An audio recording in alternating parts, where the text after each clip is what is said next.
ঘটক সাপ, একটা কথা জিগাই। মাইয়া মানুষ গলায় দড়ি দিয়া মরছে কইলেন, তাইলে কাফনের কাপড়ে এত দাগ আর শ্যাওলা কেন? গন্ধটা তো ঝুলন্ত লাশের না, গন্ধটা তো মনে হয় পচা পুকুরের তলে ভাইসা থাকা লাশের।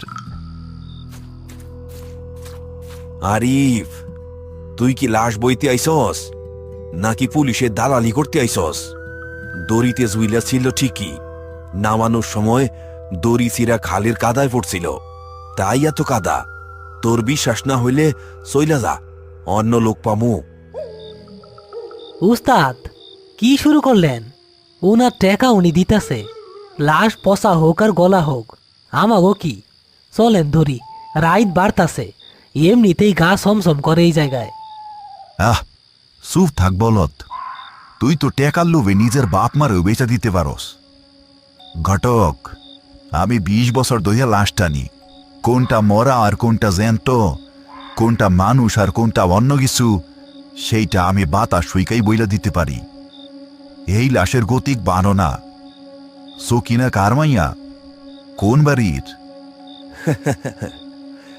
সকিনা জারি হোক, এখন সে তোদের জিম্মায়। তার কোনো দাবিদার নাই, উহার ইস্যু নাই। শোন আরিফ, সব কবরের ঠিকানা থাকে না, এরও নাই। তোদের কাজ হইল সোজা ওই শেওলা দিঘির পার দিয়া গোরস্থানে লইয়া যাওয়া। শ্যাওলা দিঘি? ওই পথ দিয়া কেন? ওইটা তো। আহ চুপ, ওই পথ দিয়া, কারণ ওই পথটাই কাছে, আর লাশ বেশিক্ষণ রাখা যাইব না, শরীর পচতে শুরু করছে। নে, এই নে টেকা। ইয়া আল্লাহ, সব 1000 টাকার নোট।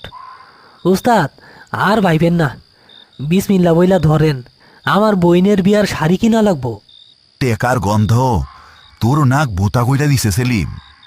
ঠিক আছে, নিয়া যাইতাছি, কিন্তু ঘটক, আমার মন কইতাছে আপনি পুরা সত্য কথা কন নাই।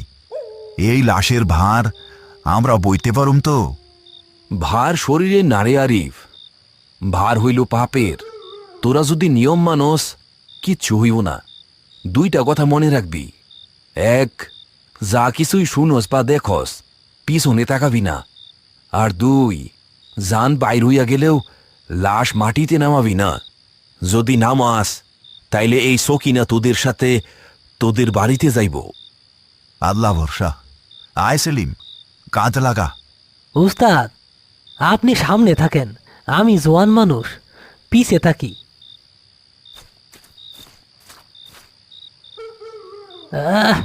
ওরে বাপ রে, কি ঠান্ডা!